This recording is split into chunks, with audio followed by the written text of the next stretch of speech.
오늘 본문 누가복음 10장 1절부터 12절까지를 택했습니다. 그래서 둘의 힘이라는 제목으로 말씀을 전할 때 우리 모두에게 충만한 은혜의 시간이 되시기를 주님의 이름으로 축원합니다.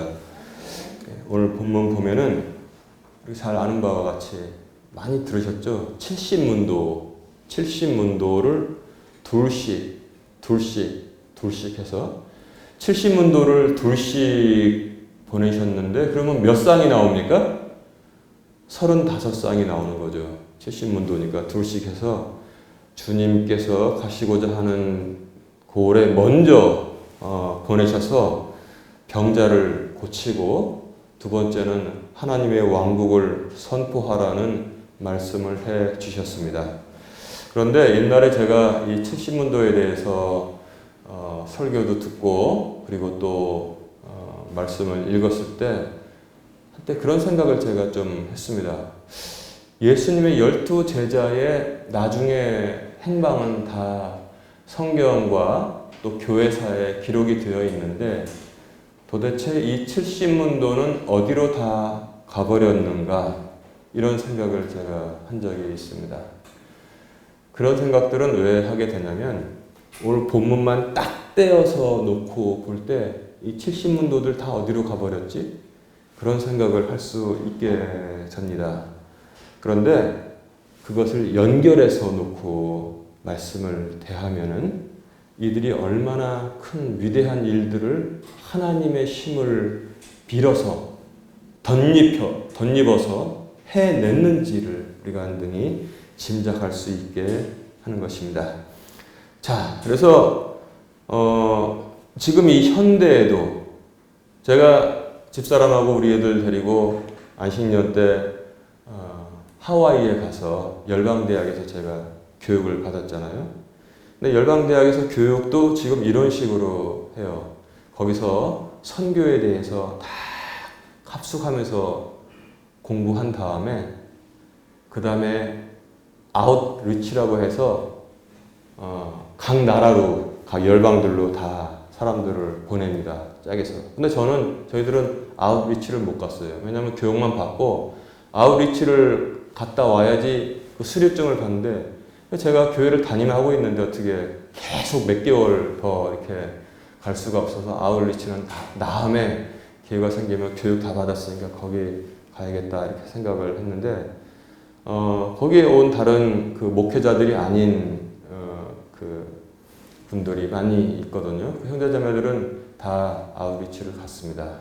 아웃리치 가면은 뭐 볼리비아로 가는 사람도 있고 남미 페루로 가는 사람도 있고 뭐 저기 중국으로 일본으로 또 외국인들은 또 한국으로 오는 사람도 있고 아프리카로 가는 사람도 있고 유럽으로 가는 사람도 있고 다 보내는데 나중에 얘기 들어보니까 전도하러 나갈 때 지갑을 다 뺏는다고 합니다. 배고프면 전도하러 가서 하나님 말씀 전하는데 거기 이제 아유 배고프다 맥도날드 햄버거 사 먹으러 들어가자 햄버거 사 먹고 아이스크림 사 먹고 그래가지고 하나님께서 공급하지 않으셔도 요 지갑에서 다 나오니까 우리는 살 수 있어. 그거를 방지하기 위해서 또 주님께서 뭐라고 그랬습니까? 오늘 돈주머니도 가지지 말고 짐보따리도 가지지 말고 그리고 겉옷도 한 벌만 딱 입고 가고 뭐 그렇게 다 보내셨잖아요. 그것 때문에 하나님의 능력을 체험하도록 지갑을 다 뺏고 그리고 둘씩 보내는데 놀라운 일은 뭐냐면 그 사람들이 굶어 죽지 않고 다 선교하고 그리고 하나님께서 주시는 것으로 먹고 온다는 것입니다. 하나님의 역사는 하나님께 헌신하는 사람들을 통해서 그렇게 일어납니다. 마귀들도 마귀들 하는 일을 헌신하는 사람들이 있어요, 분명히. 그들을 통해서 이렇게 세상이 또 어지러워지는 것을 볼 수 있는데 우리가 하나님의 왕국을 위해서 선택받아서 그 일을 할 수 있도록 맡겨주신 것은 우리에게 먼저 그 일을 받은 것 자체가 큰 복이라는 사실을 우리가 알 수 있습니다. 그런데 제가 아까 그 70문도 12제자 중에서 한 명은 주님을 배신하고 자기 길로 갔나이다. 11명은 순교 다 했는데 70명 어디로 갔을까 제가 이렇게 옛날에 궁금해했다고 그러잖아요. 그런데 이 본문을 아까 말씀드린 대로 연결해서 읽고 생각하면 또 다른 차원의 은혜가 오는 것입니다. 왜냐하면 요 앞에 누가복음 9장 1절부터 6절까지 보면 70문도가 아니라 12제자를 둘씩 보내시면서 그럼 6쌍이 나오는 거잖아요. 다 똑같은 방법으로 돈주머니도 가지지 말고 겉옷도 한 벌만 입고 가고 신발도 지팡이도 가지지 말고 가라. 하나님께서 다 주실 것이다. 그 12제자들이 둘씩 갔다 와서 하나님의 나라가 왕국이 능력 있게 임하고 병든 자가 치료받고 마귀가 쫓겨나는 것을 다 보고했어요. 주님께서 그러니까 다음 장에 또 70문도를 보냈다. 그러니까 누가복음 9장 1절부터 6절까지는 12제자를 보내신 사건. 누가복음 10장 1절부터 12절까지는 이제는 사람들이 더해져서 70문도를 파견한 사건.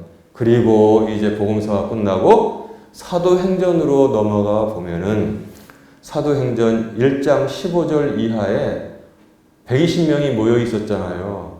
다 그 사람들이 핵심은 같다는 것입니다. 12명에 더해져서 70이 되고 70에 50이 더해져서 120명이 된 것입니다.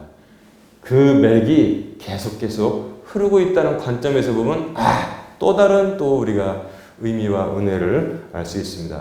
바로 그 120명이 모였을 때 회의를 했어요. 회의를 해서 하나님 12 중에 하나가 빠졌습니다. 유다는 이 직분을 버리고 자기 길로 갔나이다. 어떻게 하면 좋겠습니까? 해서 한 명을 새로 뽑는데 어떤 방식으로 뽑았다고 했어요? 어떤 방식으로? 제비 뽑기를 해서 뽑았더니 누가 나왔습니까? 마띠아가 나왔습니다. 마띠아가. 그래서 2가 빠진 것처럼 하나 빠진 12에다가 마띠아를 보태서 12사도를 채웠습니다. 그러니까 누가복음 9장에 12제자를 보내신 사건, 10장에 70명의 제자를 보내신 사건, 그 다음에 뒤에서는 그들이 흩어지지 않고 더 모여서 120명이 됐다는 것을 우리가 연결해서 보면 이 70명 다 어디로 갔지? 그런 생각을 하지 않게 된다는 것입니다. 그 명령하신 내용을 딱 정리하면 2가지예요. 간단해요. 병든 자를 고치고, 두 번째, 하나님의 왕국을 선포해라. 하나님의 왕국이 가까이 왔다는 것을 선포해라. 이 두 가지 간단한 명령을 해 주셨습니다. 그리고 또 돈주머니도 짐보따리도 신도 여분으로 가지지 말고 그 아까 말씀드린 것처럼. 그런데 또 어떤 방법이냐면 집에서 집으로 가라고 했습니다. 집에서 집으로. 회당에 들어가지 말고 집에서 집으로 가면서 병든 자를 고치고 평안을 빌고, 그리고 그 집안에 병든 자가 있으면 병든 자를 고치고 하나님의 왕국이 가까이 왔다는 것을 선포하라. 그렇게 말씀하셨습니다. 여러분, 이것도 한번 길게 한번 연결을 시켜서 생각을 해보면은 집에서 집으로 가라 그랬잖아요. 이 집에서 선포하고 또 거기서 먹고 사고 다른 집으로 가고, 이 집에 좀 내놓는 게 아이고 나는 저 음식 싫어하는데 하면 딴 집으로 빨리 옮기고 그러지 말라고 했습니다. 무엇을 차려놓든지 거기서 먹고 지내다가 이제 그들이 영접하면은 또 다른 집으로 가서 복음 전하라고 했는데, 사도행전을 읽어보세요. 그대로 했잖아요. 베드로가 기도하다가 누가 데리러 왔어요. 옥상에서 기도하는데 환상을 봤잖아요. 큰 보따리 4기퉁이가 묶어져서 내려오는데 보니까 온갖 부정한 짐승들이 다 있었다. 베드로야 저거 먹어라 했더니 주여 그럴 수 없나이다. 내가 어려서부터 부정한 것을 입에 대지 않았나이다. 하나님께서 깨끗하게 하신 것을 내가 부정되다 말하지 말라. 그런 환상을 3번 보고 누가 똑똑똑 나가보니까 이탈리아의 로마군의 백부장, 그 하인이 와가지고 우리 백부장 주인님께서 부르십니다. 고넬료의 집으로 갔습니다. 고넬료의 집으로 가서 거기서 말씀을 전하고 침례를 주고 다 하나님의 왕국을 전하고 그들이 하나님 믿는 자들이 다 되었습니다. 그래서 교회사에는 고넬료도 아주 큰 역할을 나중에 했다고 이렇게 성경에는 기록되어 있었지만 그 후의 사건들을 우리가 알 수 있는 것입니다. 나중에 사도 바울이 어디로 여행 갔어요? 저쪽 소아시아 지방으로 갈 때 누구네 집에 들어갔습니까?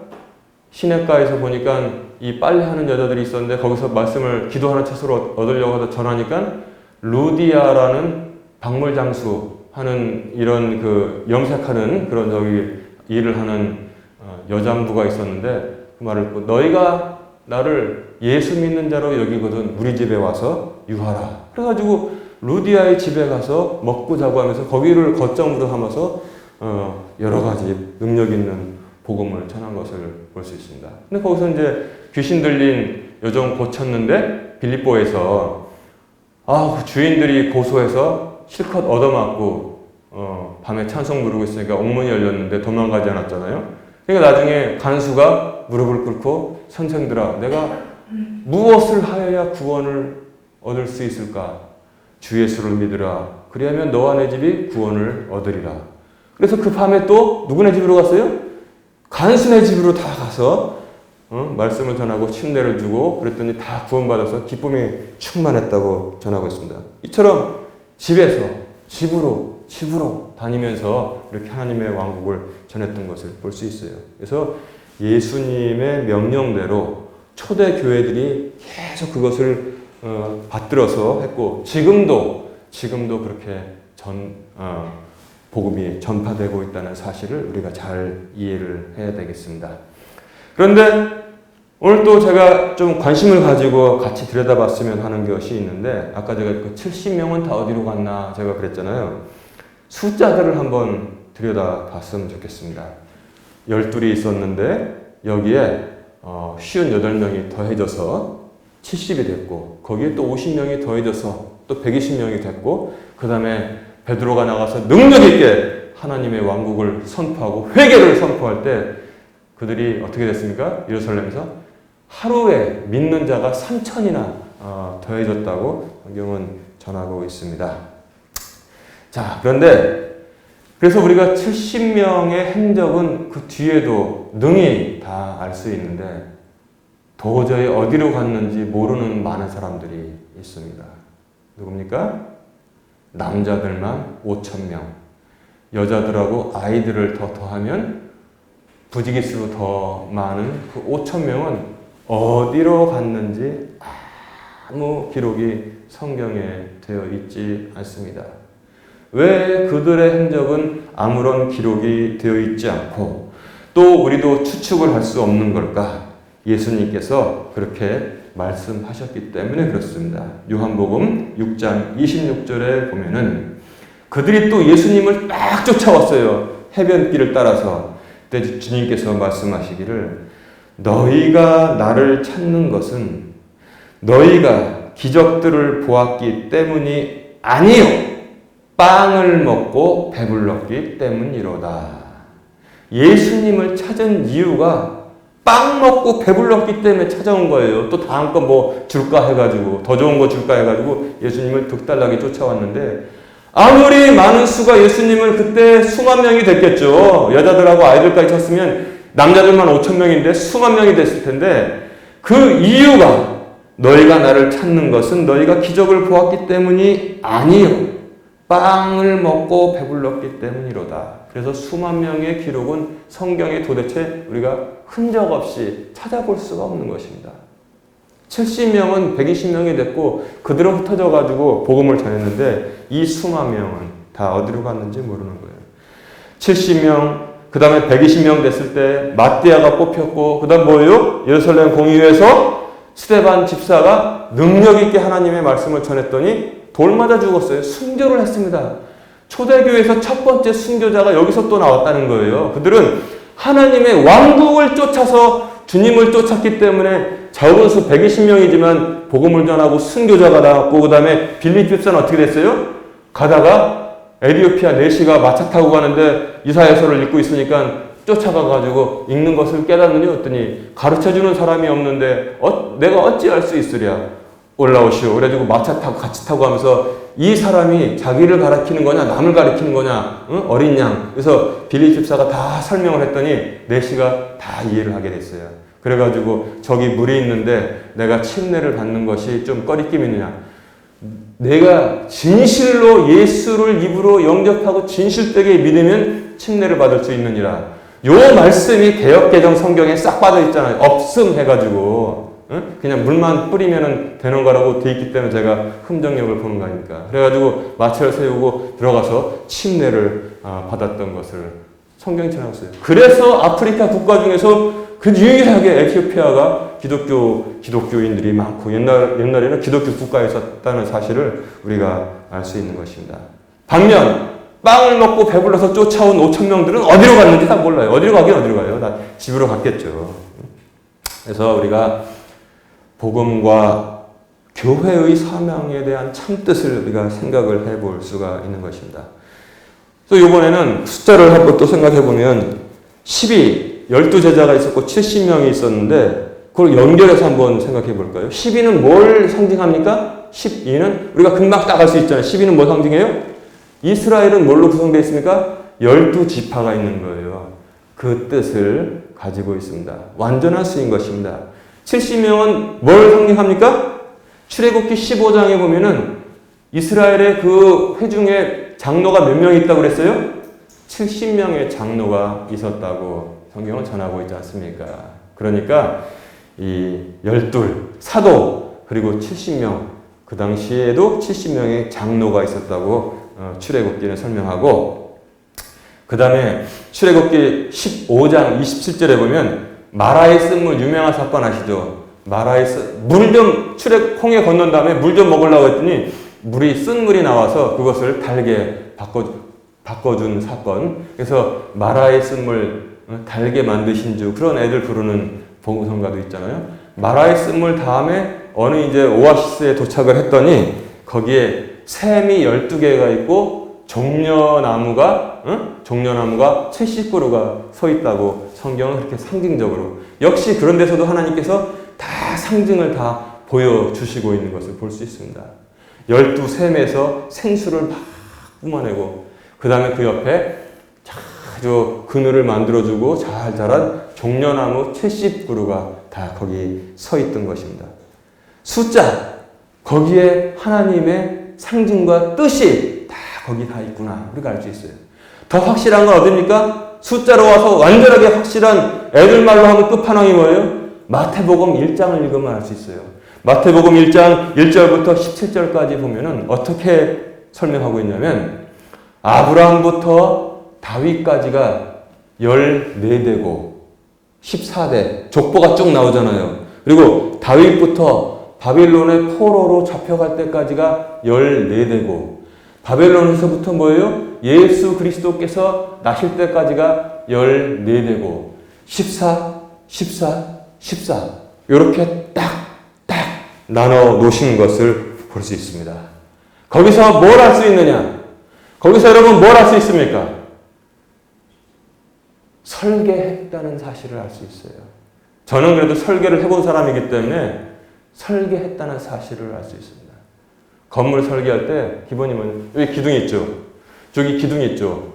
저기 기둥이 있죠. 저 뒤에 기둥이 있죠. 요 사이를 뭐라 그러냐면 경관이라고 해요. 스팬이라고 해서 이 집을 설계할 때 나는 요걸 스팬을 얼마로 할까? 그걸 잘 잡아내야 돼요. 그게 중요한 겁니다. 그래서 가장 합리적으로 콘크리트도 좀 덜 들어가고 집은 가장 합리적으로 쓸모있게 고개 등간격으로 띄어가지고 보통 건물을 빌딩을 설계한단 말이에요. 예, 그 생각은 이거는 하나님께서 역사를 설계하신 거구나. 아브라함에서부터 다윗까지 딱 14대. 다윗에서부터 바벨론 포로기까지 14대 딱. 그 다음에 바벨론 포로에서부터 예수님까지 14대 딱. 그렇게 등간격으로 역사를 설계하신 겁니다. 아멘? 여기서 우리가 얼마나 안심을 해야 될 게 무엇이냐. 이 족보를 보면은 12 더하기 70 다 보면은 무슨 뜻이 있느냐. 하나님께서 역사를 설계하시고 그 설계대로 이끌어 가십니다. 아멘. 그래서 주님께서 세상의 모든 주권을 주님의 손에 딱 잡고 있는 것입니다. 그래서 안심하고 평안하시기를 주님의 이름으로 축원합니다. 하나님께서 다 설계하신 대로 다 끌고 가시는 거예요. 뭐 사람은 뭐 집이나 기계나 저기 뭐 영상과 학원, 달이나 수중보나 그 정도 설계하는데 하나님께서는 뭘 설계하셨어요? 역사 전체를 설계하신 하나님. 얼마나 우리하고 차원이 다르잖아요. 우리가 어떻게 생각을 할 수가 없잖아요. 역사를 다 설계하신 것을 볼 수 있습니다. 그 다음에 또 수를 또 한번 들여다볼까요? 둘씩 보내셨다. 너희들 한 묶음 여기 왕창 가라. 여기 왕창 가라. 그러면 가면서 복음 안전합니다. 야 어디 냉면 좀 먹고 가자 더운데 거기 냉면 먹어. 그럴 거예요. 둘씩 보내셨습니다. 둘이 뭡니까? 1 더하기 1은 귀요미가 아니라 1 더하기 1은 둘입니다. 둘씩 보내셨습니다. 이 둘이 가지고 있는 그 능력을 제가 읽은 책에 의하면 1 더하기 1이 2라는 힘에 대한 유명한 연구가 1951년 미국의 스와츠모어 대학교의 솔로몬 애쉬 교수에 의해서 실험이 되었습니다. 어떤 실험을 했느냐? 자, 한 사람을 불러왔어요. 이렇게 돈을 줄 테니까 이 실험에 참가해 주십시오. 했더니 사람들이 아르바이트하느라고 다 참가했습니다. 그런데 그 교수님이 학생들, 자기 대학원생들 7명을 모아놓고, 많은 사람들 모아놓고, 너희들은 거짓말로 똑같이 저 사람이랑 실험에 참가하는 것처럼 그렇게 표정 짓지 말고 딱 알아채지 못하게 그렇게 같이 섞여서 실험을 하는데 내 말대로 너희들은 해야 된다 그랬어요. 그리고 어떤 실험을 했냐면 맨 처음에 이만한 젓가락 있잖아요. 이만한 젓가락을 딱 보여줬습니다. 여러분 이 길이 잘 봐주세요. 했더니 그러니까 실험에 진짜로 참가하는 사람 1명하고 나머지 짜고 치는 고수도 7명하고 앉아가지고 이 젓가락이 이만하죠. 잘 보세요. 했더니 잘 봤어요. 그 다음에 자 똑같은 크기의 이 부지깽이가 뭐가 있는지 한번 골라보세요 하고선 3개를 딱 걸어놨습니다.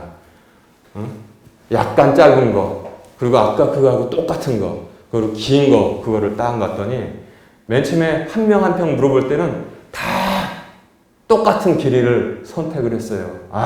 2번, 3번, 정답 다 해서 이 사람들이 정상이라는 사실을 알게 되었습니다. 그 다음에 어떻게 했냐면은 3번째 들어오는 사람부터 딱 앉혀놓고 7명한테 어떻게 했냐면 너희들은 짜고서 일부러 긴 것을 골라라 그랬어요.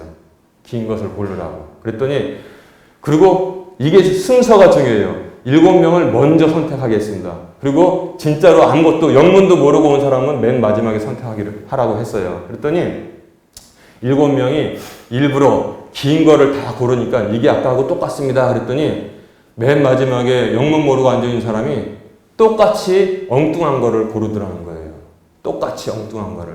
그래가지고 실험을 계속 했는데 나중에 결론이 무엇이냐? 결과 막 섞여서 정답을 선택하라고 할 때는 정답을 잘 선택하던 사람이 7명이 먼저 일부러 엉뚱한 답을 선택을 한 것을 먼저 하니까 그것을 보고 있다가 저 사람들이 맞는 건가? 해가지고 똑같이 엉뚱한 답을 선택하는 사람들이 대부분이라는 거예요. 대부분. 그런데 그 중에 25%, 즉 4명 중에 1명은 요지부동 니들이 잘못 선택을 하든 말든 그 사람들 좀 특이한 사람들이야. 딱 보고서 다 틀리네? 내가 봤을 땐 그거 아닌데? 정답만 선택하는 사람이 25%, 4명 중에 1명이 그랬다는 거예요. 그런데 정말 웃기는 게 뭐냐면 5%, 즉 100명 중에 5명은 틀린 답을 선택하니까 무조건 틀린 답만 다 고르더래요. 그러니까 줏대라고는 전혀 없는 사람들 5%. 그러면 뭡니까? 대부분 70%의 사람들, 줏대 완전히 없는 사람은 5명이고 70% 그들까지 합치면은 75%는 어떻게 살고 있냐면 상황에 따라서 그때 휩쓸리기 쉬운 성질을 가지고 있다는 사실을 알게 됐다는 것입니다. 알게 됐어요. 그런데 이 교수님이 또 다른 실험을 또 했어요. 7명 중에서 1명이, 그 중에 1명이 먼저 정답을 선택하도록 했습니다. 7명 중에 1명이 정답을 선택하도록 했어요. 그랬더니 맨 처음에 오답 선택하고 오답 선택하고 오답 선택했는데 네 번째 나온 사람이 정답을 딱 선택하고 그 다음 또 그 뒤에 온 사람 오답 선택하고 오답 선택하고 오답 선택하고 했는데 그렇게 하니까 1명이 정답을 그 앞에서 선택을 하니까 맨 뒤에 있던 영문도 모르는 사람들이 그렇지 나도 그걸 정답으로 봤어. 저 사람도 1명이지만 아까 그거 정답을 선택하네. 정답을 다 선택하더라는 거예요. 정답을 다 선택하더라는 것입니다. 이야, 여러분, 이 결론이 무엇입니까? 우리가 소신을 지키지 못하는 이유는 천성적으로 겁쟁이고 소심이 없어서가 아니라 우리 주변에 그 한 사람이 없기 때문에 우리가 소신을 지키지 못한다는 그 사실을 그 심리학과 교수가 발견하게 된 것입니다. 보통 사람들은 단 한 사람의 내 편, 동지만 있어도 강해진다는 사실을 그 실험이 우리에게 보여주고 있는 것입니다. 예수님께서 그걸 다 아시잖아요. 그래서 혼자 보내는 것이 아니라 내가 너희를 보내는 것이 이리 중에 양떼를 보내는 것 같다. 이리떼 중에 양을 보내는 것과 같다. 이렇게 말씀하시면서 그 방법이 무엇입니까? 혼자 가지 말고 1 더하기 1은 강해진다. 그렇게 둘씩 보내신 것입니다. 아까 말씀드린 것처럼 우리가 소신을 지키지 못하는 이유는 천성적으로 겁쟁이고 소심하기 때문에, 무소신이기 때문에 그런 사람들도 5%는 있다고 합니다. 100명 중에 다 4~5명이 천성적으로 겁쟁이들이 있대요. 그런데 대부분의 사람들은 소신을 지키지 못하는 이유가 무엇이냐? 내 주변에 나와 같이 할 수 있는 사람 한 사람이 없기 때문에 소신을 지키지 못한다는 사실입니다. 물론 100명 중에서 25명은 비가 오나 바람이 부나 나는 오로지 소심파 그런 사람들도 하나님께서 창조하셨습니다. 그런데 문제는 뭐냐면 수가 적다는 거예요. 100명 중에서 25명, 4분의 1. 여러분들은 그럴 가능성이 상당히 크다고 제가 보는데 나머지 75%는 무엇이냐? 옆에 한 사람이 없을 때 같이 무너진다는 사실을 그 지금 실험이 우리에게 보여주고 있는 것입니다. 이제 말씀을 정리합니다. 오늘 제가 여러분들에게 좀 초점을 두고자 한 것들을 같이 지금 다 거두어 봅시다. 역사는 하나님의 뜻에 따른 정밀한 설계대로 흘러가고 있다는 사실을 여러분들이 알고 믿고 안심하시기를 주님의 이름으로 축원합니다. 역사는 하나님의 설계대로 흘러갑니다. 그리고 두 번째 무엇입니까? 그 역사 안에서 우리는 하나님의 왕국을 위해서 일하라는 소명을 다 주셨습니다. 우리 별 볼 일 없이 살다가 가버릴 인생들을 이 세상에서 가장 값진 일로 하나님께서 우리를 초대해 주셨다는 것입니다. 그런데 그 일을 하는 것이 바로 이리떼 가운데, 늑대들 가운데 양들을 보내는 것과 같은 일을 하게 되어 있다는 것입니다. 그럴 때 하나님께서 우리에게 일을 하라고 방법을 알려주신 것은 무엇이냐? 1 더하기 2일은 단순히 2가 아니라 강력한 힘이 되어져서 일을 하라고 하신 것입니다. 지금 한번 우리가 생각해 봅시다. 곰곰이 생각해 보세요. 나에게 지금 그 한 사람이 있느냐? 나에게 지금 그 한 사람이 있느냐? 한번 생각해 보세요. 있습니다. 있어요. 우리가 경험을 해서 알지 않습니까? 여러분들이 그 한 사람을 가지고 있습니다. 그 한 사람이 누굽니까? 여기 지금 제가 서 있지 않습니까? 저도 그 한 사람을 가지고 있는가? 저도 가지고 있습니다. 바로 여러분들이 바로 그 한 사람이 된 것입니다. 제가 없었으면 여러분들이 어떻게 지금 여기 이렇게 같이 이 믿음의 꿈을 꾸겠습니까? 또 여러분들이 없으면 제가 어떻게 지금 또 같이 믿음의 꿈을 꾸겠습니까? 여러분 생각해 보세요. 나에게 그 한 사람이 있는가? 있습니다. 또한 하나님의 왕국의 일을 위해서 내가 그 한 사람이 되어줄 수 있는가? 하나님의 왕국을 위해서 내가 고난당하고 견디고 있는 사람에게 내가 지금 그 한 사람이 기꺼이 되어줄 수 있는가? 주님께서는 그렇게 부르고 계십니다. 그것을 통해서 하나님 왕국의 위대한 일을 이루시는 계획을 가지고 지금 계속 성공해 가시고 이끌고 있습니다. 나에게 그 한 사람이 있는가? 우리가 지금도 서로 가지고 있습니다. 또한 내가 그 한 사람이 기꺼이 되어줄 수 있는가? 그럴 때 주님의 복음이 능력 있게 전파될 것입니다. 주님의 은혜가 우리 모두에게 충만하기를 주님의 이름으로 축원합니다.